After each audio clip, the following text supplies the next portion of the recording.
YouTube, my name is Eileen and welcome to my sewing corner. Today I wanted to update you on costumes. It is August, which means I have started a new round of costumes for Halloween for a group cosplay. And this year we are doing the Dragon Prince from the Netflix series.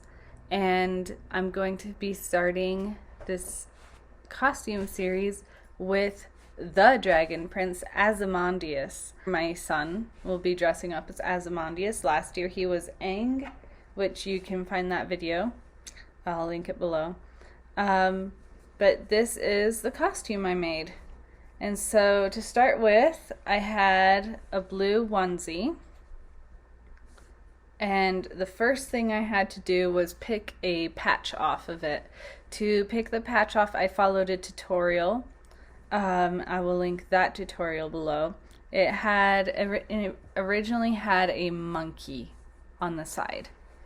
So I took that off, and then the next thing I did was I took a piece of felt and I cut it to the shape of the belly I wanted, and then I cut it along the not the exact middle, but through it so that the onesie could still open and close where the buttons are.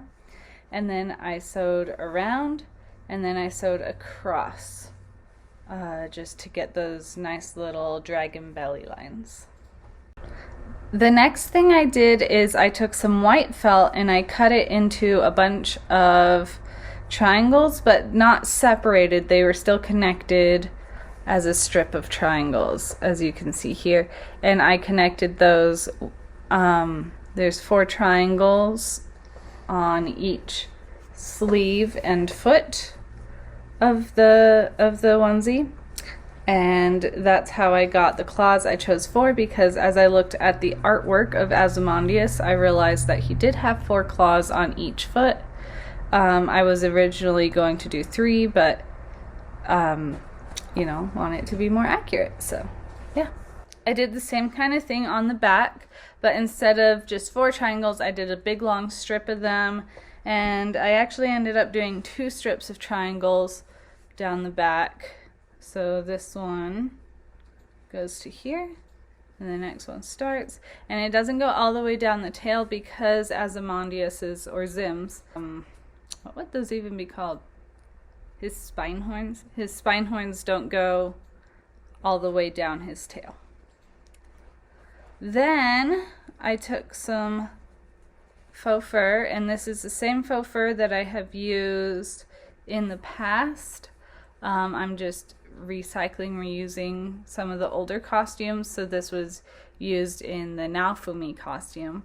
But I took a little bit of it and I cut them initially into rectangle shapes. Actually, let me draw it out because it was kind of cool how it worked. So I started with the rectangle shape, and then what I did is I curved one corner and then I curved the opposite corner. So I ended up with this inside shape here, and then I had 2 of those, and so on the top of the hood you can see the rounded corners here, and so the non-rounded corners are where it meets. So this is the part that was straight. It's 2 pieces shaped like that. And so if I pull the hood, you can kind of get a sense for this goes straight down and then curves, and this goes straight up and then curves. So you end up with that shape. And then I actually just tacked them down onto the hood in a few different places.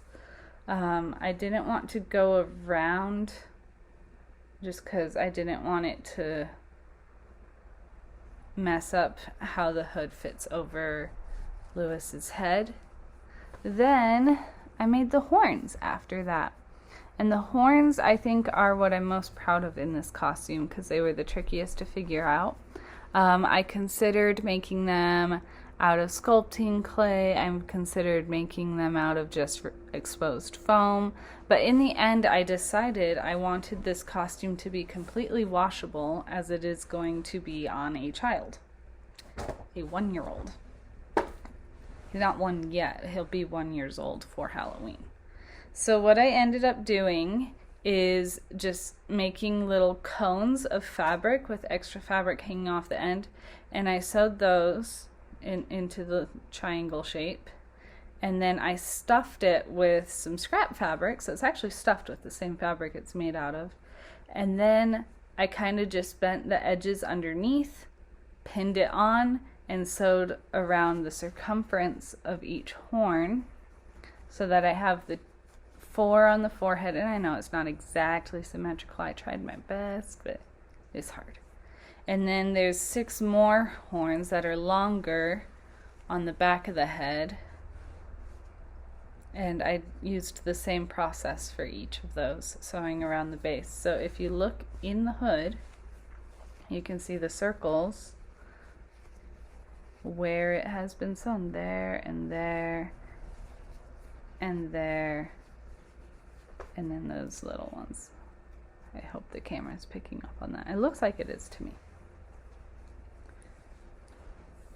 So yeah, that's how I did those parts. For the tail was the next part I did.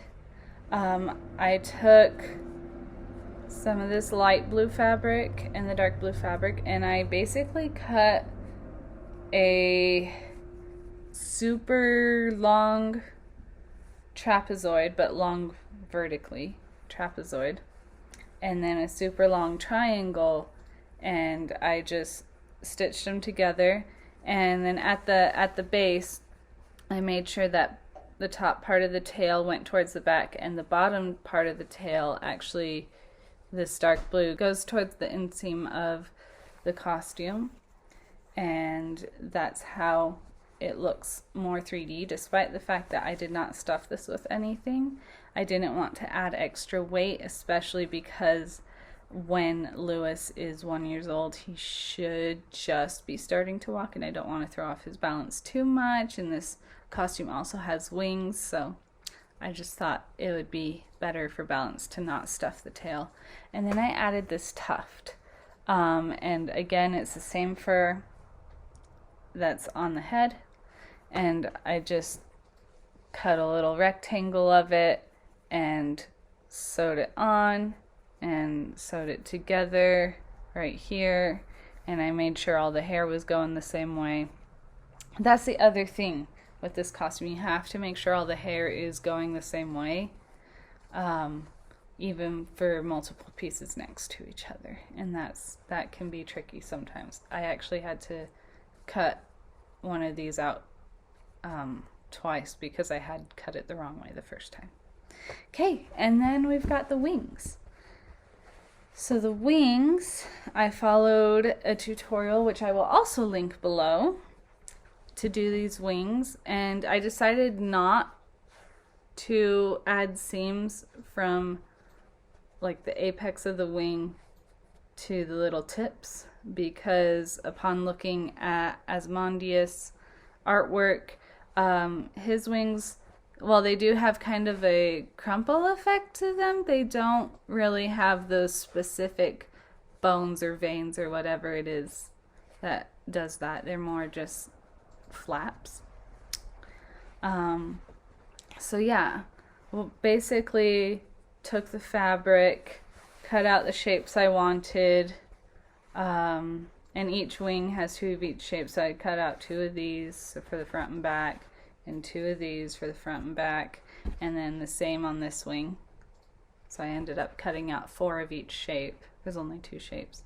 And then sewing it together and leaving it open, putting the foam in, and then sewing it closed by hand where the foam went in, and then going through or running it through my machine along this line. And it's not exact, you can see on the other side, like it's not exact where the machine pushed it down, but it adds a nice texture, 3-dimensionality of it. So yeah, that's how I made the Azymondias costume. And then I actually have one more part of this costume that I want to share with you guys. It's really cool. I didn't want to do the thing That's done with a lot of children's costumes where the snout is up on the top of the hood, just because I didn't feel it would work with what I had already done with the hood here. Like, there's no way I was going to fit it, like, googly eyes and a snout on there. So what I did is I sewed this little snout, and I used Sharpie to decorate it and stuff. And I know it's not exactly perfect. It's kind of like, but, you know, my first attempt at doing a snout. And then I contacted one of my best friend's husbands, and I called him up and I said, Ben, do you still have that 3D printer? And he goes, yes. And I said, okay, I have an idea. Could you print for me a disc that has a slot for a pacifier, but then also slots around it to sew through? And I explained what it was for, and I sent him kind of a drawing little mock-up of it. And what he created, I have two of them. One's connected to the snout, but I'll show you this. That is what he 3D printed for me. And so a pacifier tab fits right in this larger hole.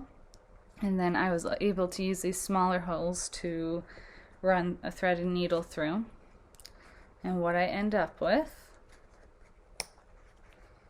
is that. And then this pacifier has the little tab. Has a little tab right there. And it fits into that slot. It takes a bit of tugging, so I didn't sew in this bottom hole so that I could get my fingers in there and actually pull it through. He made it a little smaller than the tab just so that it would be a tight enough fit that the snout does not fall off. So that is purposeful, that it is slightly smaller. But once you pull that tab through there, it sits flush with the pacifier, and then you got a little snout for Lewis. And actually, this snout is super light because it's just fabric and foam, and I've actually given this to Lewis and he loves it. He thinks it's hilarious. I don't think he understands it's a dragon snout, but I think he likes it because it's easy for him to spot across the room, and he knows that it's his pacifier and he loves pacifiers. So yeah, that is the Azymondias costume. And yeah, again, I will link the resources I used and referenced down below. And thanks for watching. Stay tuned for more The Dragon Prince costumes. Alright, I have finished one costume, and it's coming unbuttoned on the leg, but just ignore that. So this is Azymondias from the Dragon Prince. He is the Dragon Prince. And yeah. Bye.